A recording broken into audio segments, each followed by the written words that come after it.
9:05 de la mañana. Voy a saludar a Rona Rizquez, que nos acompaña a esta hora.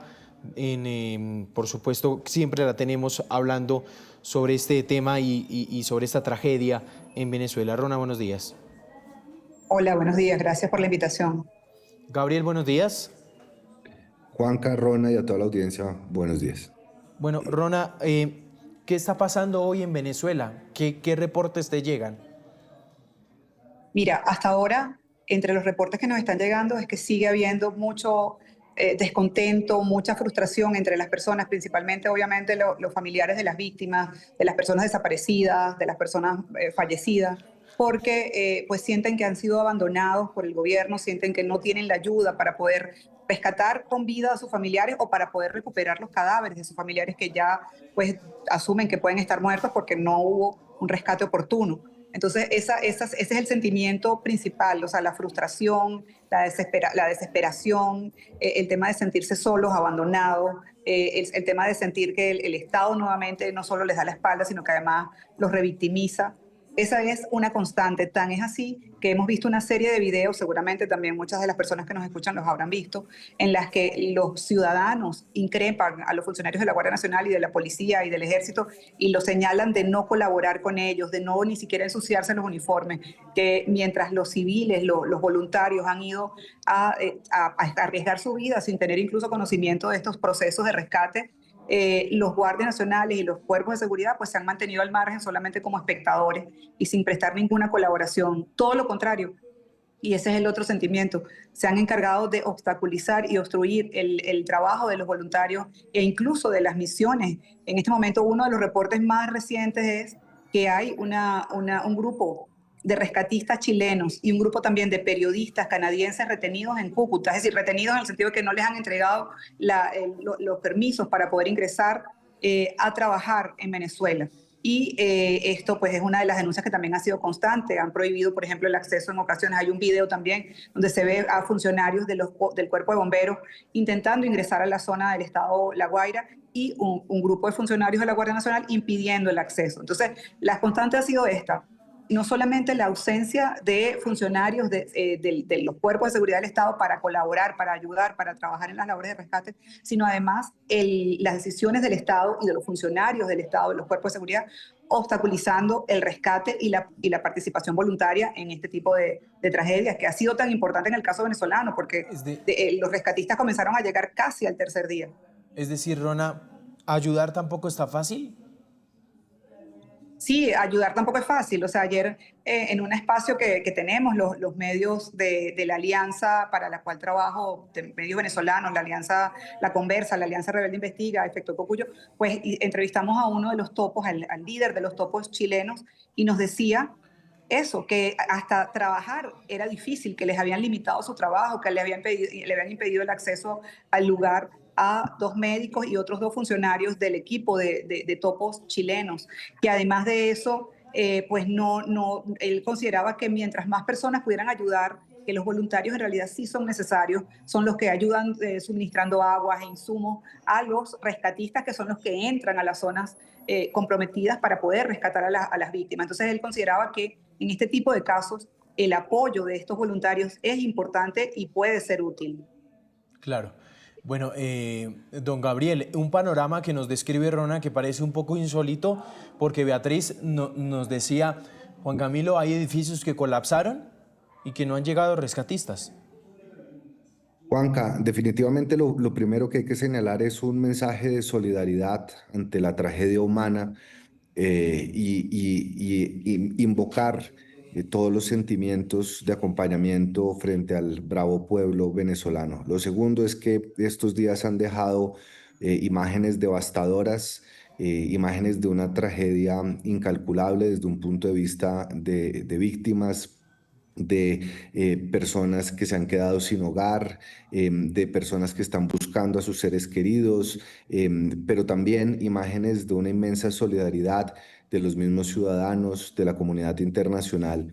Pero quisiera también, Juan Camilo, señalar algo y es, si bien ningún país está completamente preparado para una catástrofe de estas magnitudes, sí puede también notarse, digamos, el decaimiento de las capacidades del gobierno central venezolano para dar respuesta a una situación como la que estamos viendo, e incluso, como lo señalaba Rona, imposibilitando, obstaculizando cualquier tipo de ayuda, cualquier clase de gestión que se pueda hacer para aliviar esta tragedia que se ha presentado en nuestro vecino país. Sí, Rona, como venezolana, ¿cómo has vivido esta tragedia? Horrible, o sea, es una cosa que no hay manera de describirla. Es muy doloroso todo lo que estamos viviendo, lo que estamos viendo. Es muy doloroso, o sea, también sentir esta impotencia de no saber ya qué más hacer, cómo ayudar. Es muy doloroso ver cómo además las personas siguen siendo maltratadas por un Estado que siempre les ha dado la espalda, pero que además los hace sufrir permanentemente hasta en circunstancias tan extremas y tan terribles como esta.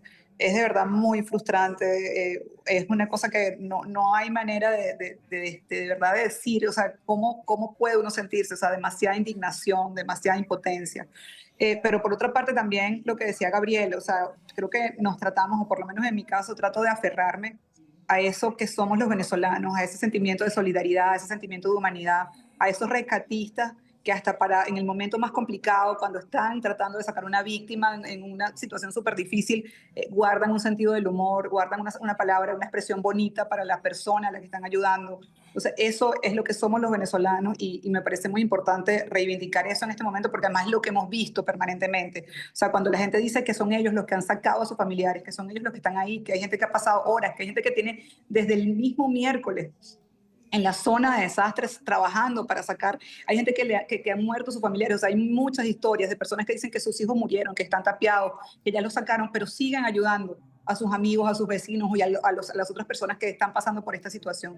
Esto es algo que de verdad a mí me conmueve muchísimo, me reconforta por una parte, por otra parte, por supuesto que me da mucha tristeza, pero creo que sí es importante valorar y agradecer todo el trabajo y toda la solidaridad, no solamente de los venezolanos, también obviamente de todos los países y todas las personas, los rescatistas que han acudido a trabajar en esto. Y por supuesto que también hay puntos que destacar.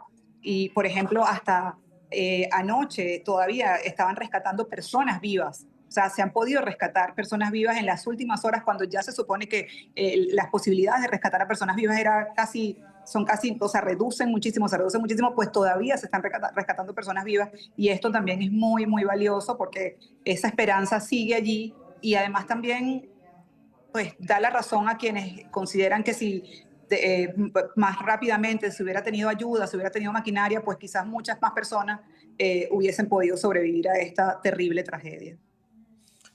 Rona, ¿tienes familiares afectados por esto? Bueno, afortunadamente, perdón, no tengo familiares que hayan fallecido ni que hayan tenido eh, daños físicos graves. Tengo familiares que perdieron sus viviendas y pues obviamente que están muy afectados emocionalmente, como todos los venezolanos.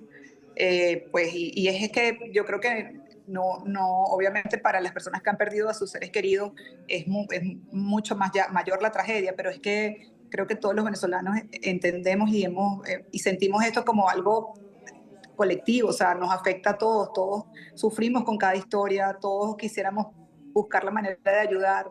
Han surgido además también muchísimas iniciativas ciudadanas para tratar de ubicar a los desaparecidos, para tratar de ordenar cómo las personas pueden conectar con sus familias, para tratar de dar algún tipo de seguridad y protección a los niños que están que han sido rescatados y que pues no se sabe si están huérfanos o si tienen algún familiar que los pueda buscar.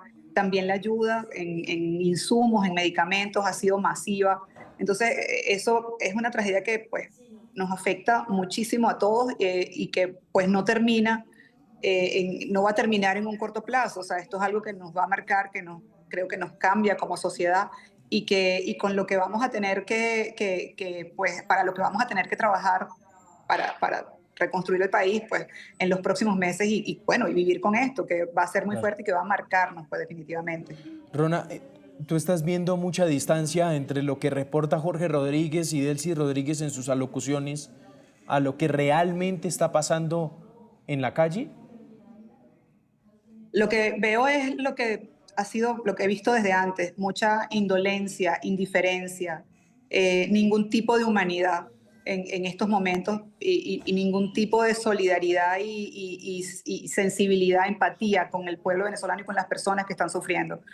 En algún momento uno puede pensar que pues simplemente es que no hay manera o sea, que puede ser que, no, que haya un tema de ineficiencia, que no saben qué hacer, que no saben cómo hacerlo, eso puede ser, pero a veces siento que hay también un tema deliberado de no hacer las cosas como se tienen que hacer o de obstaculizarlas para poder, porque no les importa a la gente. O sea, la verdad es que no tengo manera de pensar otra cosa en este momento.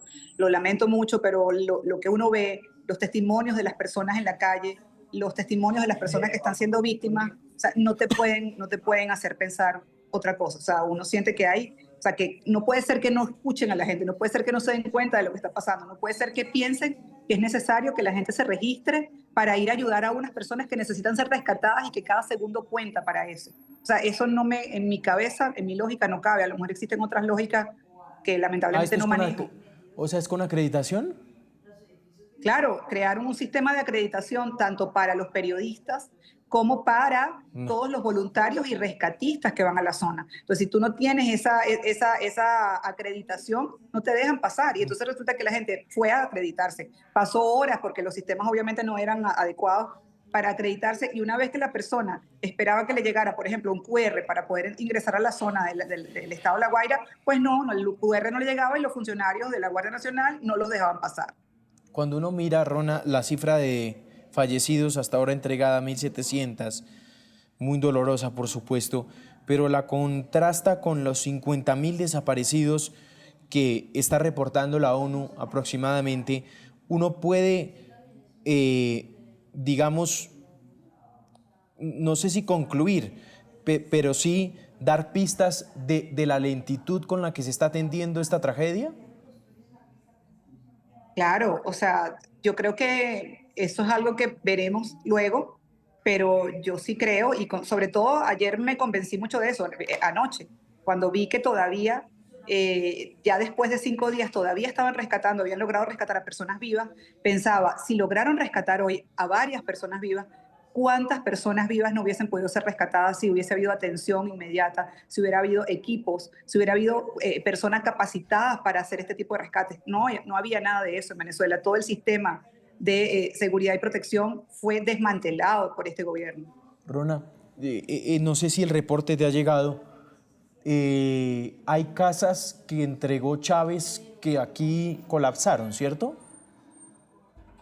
Sí, yo la verdad en ese punto sí quisiera ser un poco más esperar, porque la verdad es que yo siento que colapsaron, o sea, fue un estado completo el que prácticamente desapareció. Es decir, los edificios que construyó Chávez, los edificios que se construyeron hace 30 años, los edificios que se construyeron hace 50 años, los edificios que se construyeron hace 10 años, es decir, todo se colapsó, todos los edificios se vinieron abajo, o sea, o casi todo. Entonces yo creo que para poder hacer ciertas afirmaciones hay que esperar un tiempo, hay que investigar más, hay que indagar más. Ciertamente sí colapsaron los edificios de Misión Vivienda, pero como te digo, también colapsaron una serie de edificios que fueron construidos en distintas épocas en Venezuela.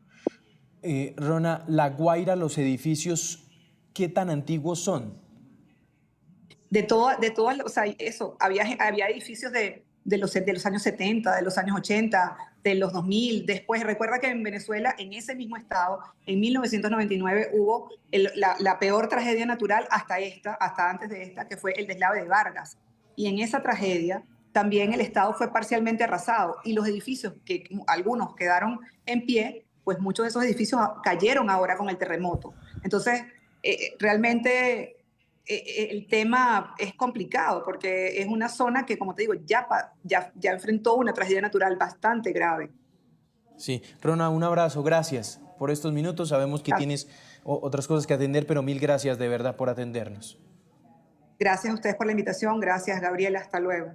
Sí, qué difícil diagnóstico, ¿no, don Gabriel, que da Rona? Digo, me quedo con la frase de ayudar también está difícil y está Es complicado.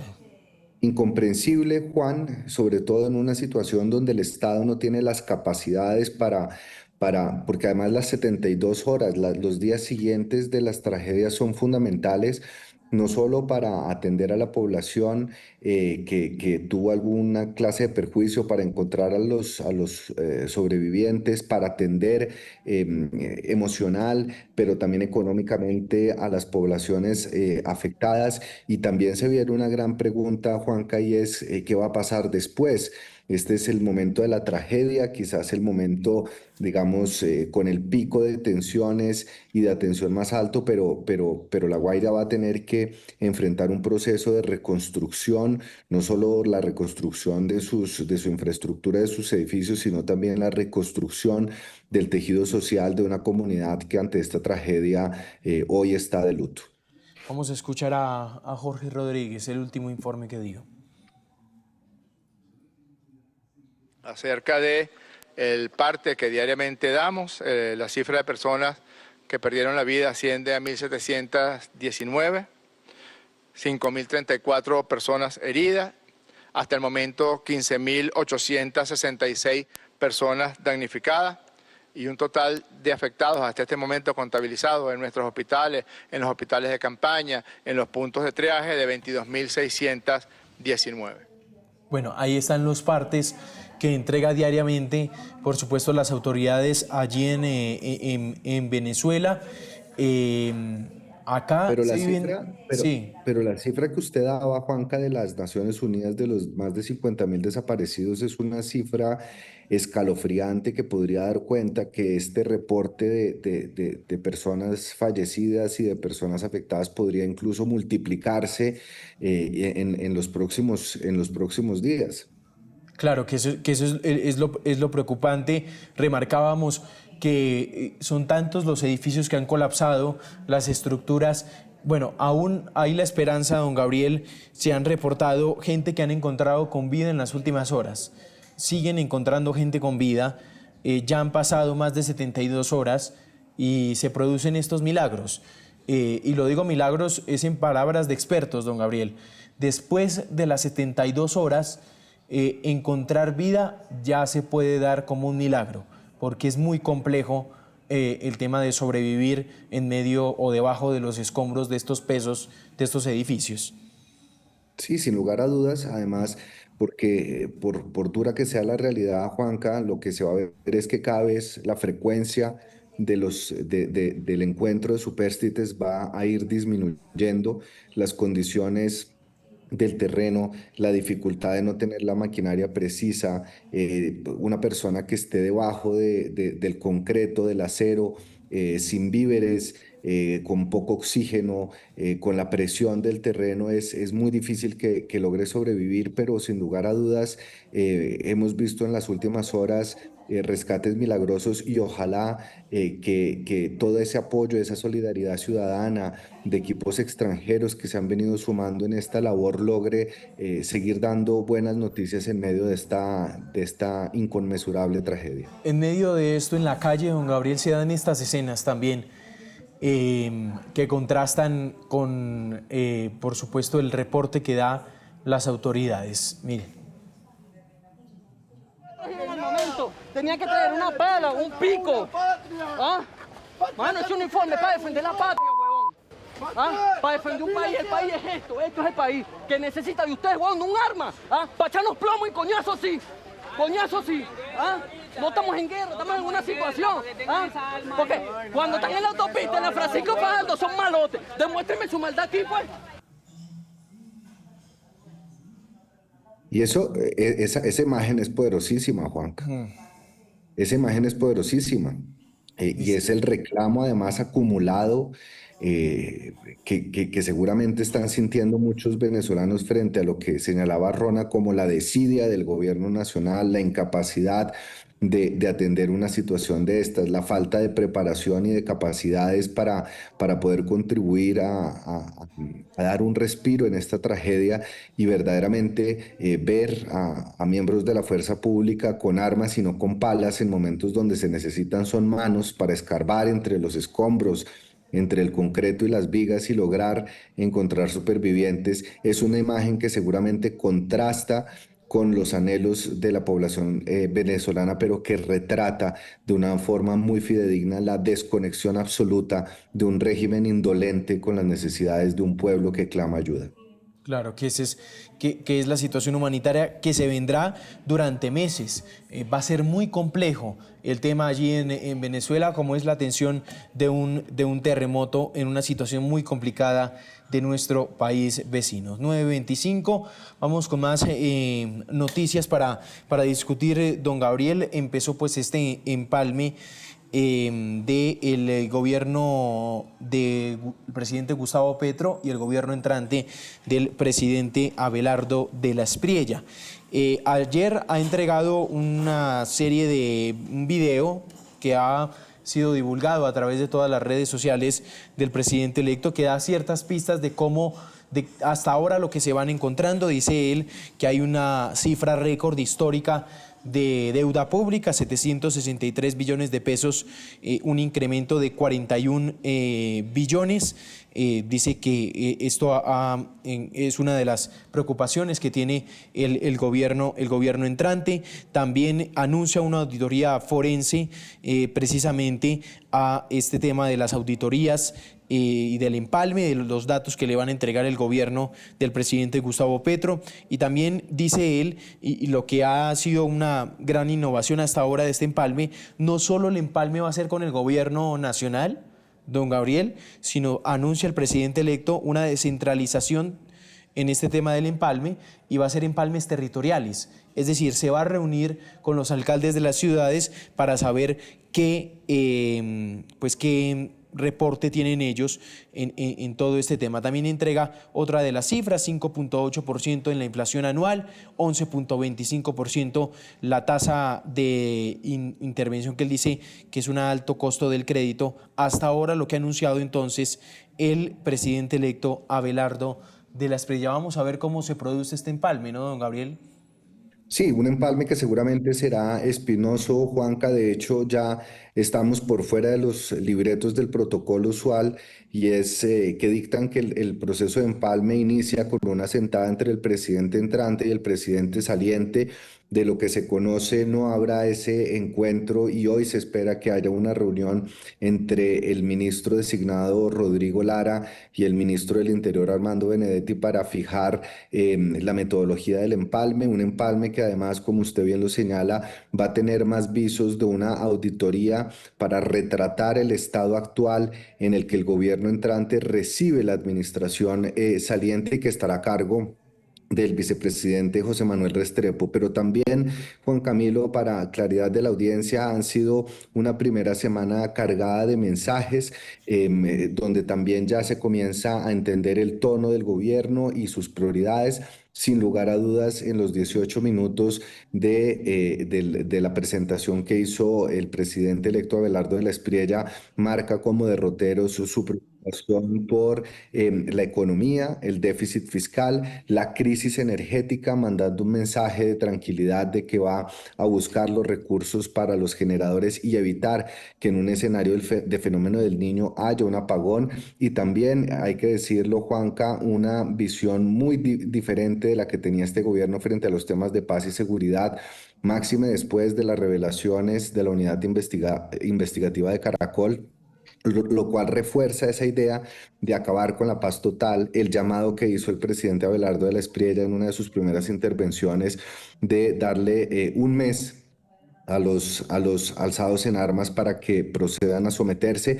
Pero también hay que señalar, Juan Camilo, y no, esto no puede pasar desapercibido, que en los primeros días después de la elección, el presidente Abelardo de la Espriella ha enviado otra serie de mensajes. Su primera reunión se dio con las altas cortes, en un claro, inequívoco mensaje de que va a haber un respeto por la separación de poderes. Ha señalado que defenderá la Constitución del 91, y esto contrasta si se quiere, con esa ruptura institucional que habíamos visto entre el gobierno del presidente Gustavo Petro con las Cortes y con el Congreso.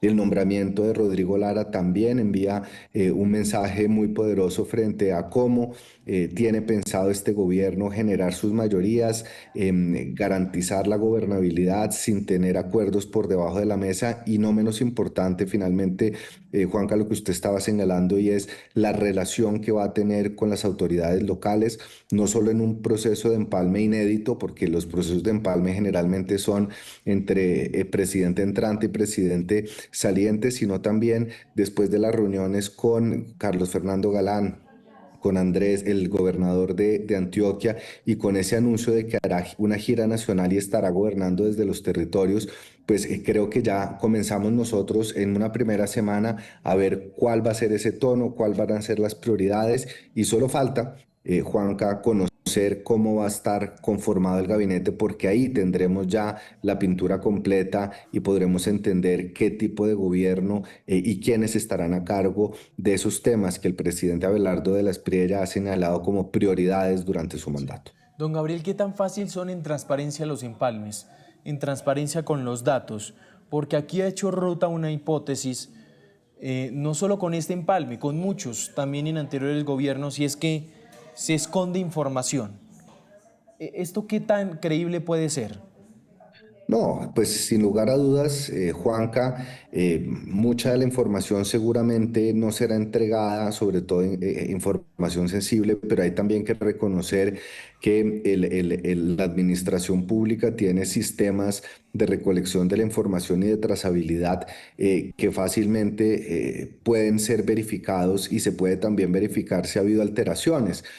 Si yo hiciera parte del gobierno saliente, procuraría tratar de entregar la información de la manera más transparente, porque encubrir o esconder información puede incluso ser contraproducente, puede incluso constituirse como un delito y no menos importante, incluso como una forma opaca de traicionar una tradición de que los gobiernos no están a cargo de ningún presidente, sino que le pertenecen al pueblo, para el bienestar del pueblo. Así que sí puede haber problemas, puede haber cuellos de botella, embudos, puede haber retraso en la entrega de la información, pero también hay registros que permiten detectar si efectivamente ha habido alguna clase de alteración u ocultamiento de documentos públicos. Gran parte de este empalme, don Gabriel, se está realizando también las reuniones en la Universidad Sergio Arboleda. Allí acaba de llegar el presidente electo Abelardo de la Espriella. Luis Eduardo Maldonado. Llegó hace 2 minutos en una impresionante caravana, un impresionante esquema de seguridad. Ya tiene esquema de seguridad de presidente de Colombia y llegó para estar acá en su universidad, la Universidad Sergio Arboleda. Ha citado a 1000 personas, 1000 colaboradores de su campaña que estuvieron durante 11 meses trabajando por su aspiración presidencial. Lo que van a hacer acá es una jornada de unas 4 o 5 horas de trabajo para mirar cómo se va a hacer el empalme con el gobierno saliente de Gustavo Petro. 1000 personas de todos los departamentos del país, expertos en todos los temas de gobierno, en materia de defensa. Hay una comisión para el Ministerio de Defensa, otra comisión para el Ministerio del Interior, otra comisión para la Cancillería, para todos los departamentos administrativos de la Presidencia de la República. Lo que nos han dicho las personas cercanas al ya presidente electo Abelardo de la Espriella es que de acá ya sale la hoja de ruta para que la próxima semana comiencen a sentarse con el gobierno saliente de Gustavo Petro y definir los temas del empalme. Les comento algunos datos de las personas que han llegado. Por supuesto, Abelardo de la Espriella está con José Manuel Restrepo, su fórmula vicepresidencial, el ministro del Interior Rodrigo Lara. Pero mire, personas que están sonando como ministros y que ya ingresaron acá: el abogado Iván Cancino, Elsa Noguera, que suena para el Ministerio de Vivienda o también para el Ministerio de Hacienda, Carlos Alonso Lucio, también entró el exministro Wilson Ruiz, Vivian Morales, la fórmula vicepresidencial de Claudia López, Leonardo Huertas, también está acá en la Universidad Sergio Arboleda. Y les comento un dato: es tanta gente la que hoy llegó a esta universidad que no pudieron estar todos en el aula principal o en el salón múltiple. 1000 personas, y les han habilitado entonces pantallas en la plazoleta principal de la Universidad Sergio Arboleda y también en la sede alterna que queda frente a la Universidad Sergio Arboleda. Lo que nos dicen es que será una reunión a puerta cerrada, incluso sin teléfonos. Van a escuchar en detalle las directrices del presidente electo de los colombianos, Abelardo de la Espriella, cómo manejar el empalme y cómo lograr que el gobierno saliente les entregue toda la información que están solicitando. 9:34, gracias Luis Eduardo, mucha gente. La que estamos viendo ahí, es más, me llama la atención que hasta les toca con logística, sector mineroenergético, sector defensa por aquí, en fin, esto es una logística tremenda, hacer estos empalmes de gobierno. 9:35 minutos de la mañana, voy a volver a Venezuela, porque logramos establecer a esta hora, don Gabriel, contacto con Andreina Solórzano. Las comunicaciones a veces son un poquito complejas.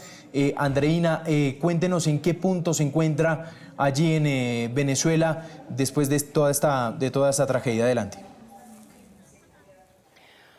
Hola Juan Camilo, estamos aquí 10:35 minutos de la mañana, estamos en el Parque del Este. Este lugar está funcionando como un lugar para que los refugiados pues puedan estar. Están en sus carpas, como pueden ver hay además muchos niños. Es un lugar en donde hay una cancha, creo que en las imágenes que están viendo las pueden vislumbrar. Hay muchos niños jugando a la pelota, que como decimos que en el medio de su inocencia pues piensan que esto es un juego, pero ciertamente no lo es. Es una situación dramática la que están viviendo sus padres, que tienen esa dificultad de no tener a sus hijos en un lugar pues digno para ellos, en donde les puedan brindar toda la atención necesaria. Aquí estamos con un amigo que está aquí en su carpa. ¿Cuál es su nombre, señor? Ebrahim Polanco. Ebrahim, ¿usted de dónde es? ¿Dónde residía? En Katia, en la parroquia de la Pastora. ¿Y por qué les tocó venirse para acá? En las casas se nos estaba cayendo, pues. Con el terremoto eso, se desplomaron las columnas y tuvimos que salir de ahí. Sí, con los niños y eso. Exacto, le iba a preguntar, ¿cuántas personas hay en su familia? ¿Cuántas personas están aquí? 10, somos 10. 10. ¿Están todos en esta carpa? Sí, estamos todos aquí y anoche esa lluvia nos mojamos todos. Eso le iba a preguntar, anoche llovió y sabemos que aquí vivieron una situación muy complicada. Sí, bastante, esa lluvia no. ¿Se les metió a la carpa? Sí, sí. ¿Tienen un bebé de qué edad? 2 meses. ¿Es su hijo? No, es mi sobrinito. Pues. ¿Su sobrinito? Bueno, yo soy mamá, ¿no? Y uno cuando es papá, es mamá, es tío, pues tiene sobre sus hombros la responsabilidad de dar lo mejor, ¿no? A los niños, a los pequeños. Sí. ¿Ustedes cómo se sienten estando en estas circunstancias, además tener que cuidar de estas criaturas? Oye, es difícil, no es fácil estar aquí así, con esta situación. Además, no, sin vivienda, sin nada así, no. Es muy difícil. ¿Y tiene algún plan? ¿Piensan irse de pronto a casa de algunos familiares eventualmente o van a quedarse aquí? Bueno, vamos a quedarnos aquí para ver si el gobierno nos ayuda, no sé, soluciona nuestro caso, nuestra situación, para ver, una ayuda, algo, una vivienda, pues, necesitamos pues, para todo. Bueno, y ustedes, además de esto, de la vivienda, digamos para la situación inmediata, para mitigar un poco las necesidades que tienen acá, ¿qué es lo que están pidiendo en particular que la gente traiga? Tengo entendido que han traído suficiente alimento, pero ¿qué otras cosas hacen falta para que ustedes estén en una mejor condición, una condición más digna aquí en este lugar? Oye, ahorita por los momentos necesitamos que sí, una carpa mejor, pues. Sí, para todos. Pues. ¿Y eso que esta es una de las mejores? Sí, pero igualito se filtra, pues. O una lona para poder tapar esto aquí, pues. Ok, ¿y electricidad? ¿Cómo están en la noche? ¿Muy a oscuras? Sí, necesitamos linterna también. Linterna, agua, hielo. Porque a veces ese sol pega demasiado caliente. Sí. Bueno, muchas gracias por compartir con nosotros su historia. Okay. Bueno, Bueno, aquí estamos. Como ven, no es una situación fácil para estas familias. Están también muchos con sus mascotas. Obviamente el tema sanitario es una preocupación importante. Vemos que hay algunos baños portátiles allá, pero hacen falta más, porque aquí hay 1.750 personas. Es decir, aproximadamente son 460 familias las que están en este lugar, en este punto, en el Parque del Este, aquí en Caracas.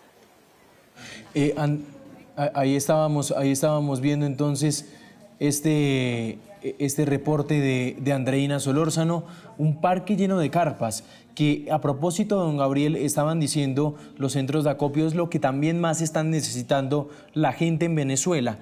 En este momento, insumos médicos, carpas, sogas, también elementos de rescate, ¿no? Sostenible, Juanca. Es decir, esto es una solución temporal, las personas en las carpas, pero sin baños, sin electricidad, sin servicios públicos. Entonces también será determinante conocer cuáles van a ser las soluciones y las políticas y los programas que va a implementar el gobierno de Venezuela para asistir a esas miles de personas que se han quedado sin techo.